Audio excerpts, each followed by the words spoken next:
Donnie Deutsch talked about this earlier today on MSNBC. Mainstream media, they are loving this. Let's listen.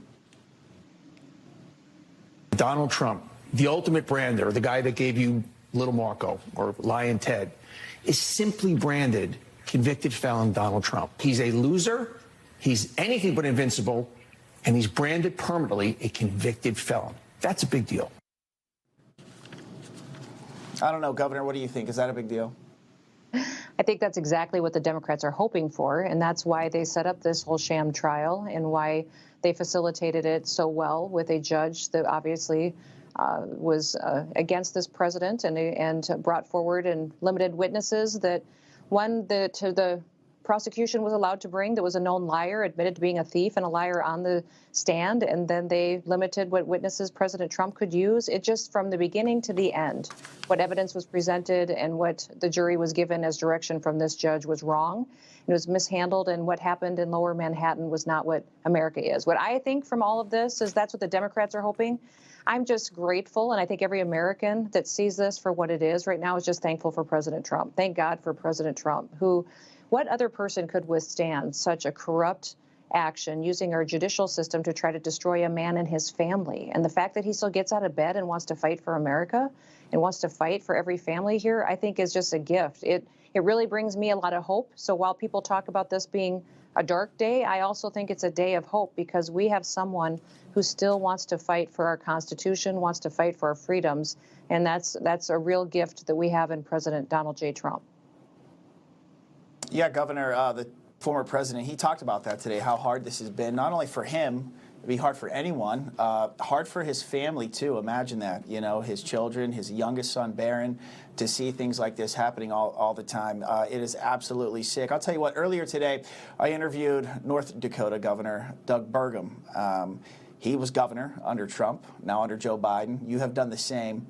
Talk about the differences that you're seeing on how these two guys run our country. Yeah, I tell everybody every day that President Trump was in the White House as governor, I got to be on offense. I got to bring forward solutions, figure out ways to give people more opportunities to make more money, to get better jobs and careers, take better care of their families, drive down prices for them so they could keep more of their money in their pockets. As soon as Joe Biden got into the White House, I went on defense.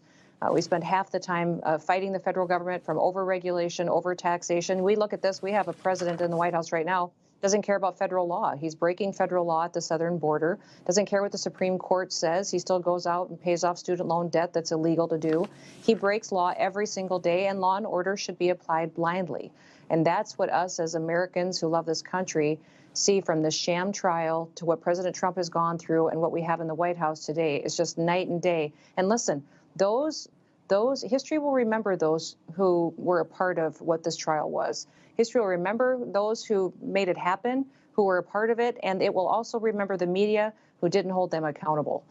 The media was a player in this, and when we watch a lot of those people like that talk on other networks, they're a part of history too, and what they're doing to destroy America will last for decades.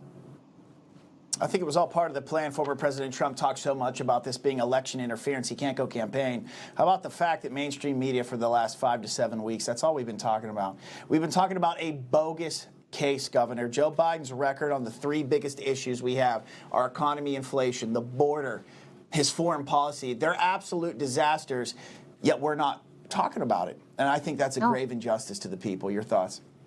It is. Today, we just had several national security, foreign policy issues that came forward. We saw President Biden give a press conference on Israel that was unclear and vague, and I'm trying to figure out what he really means. And I know for a fact that Israel, we need to rebuild trust with them.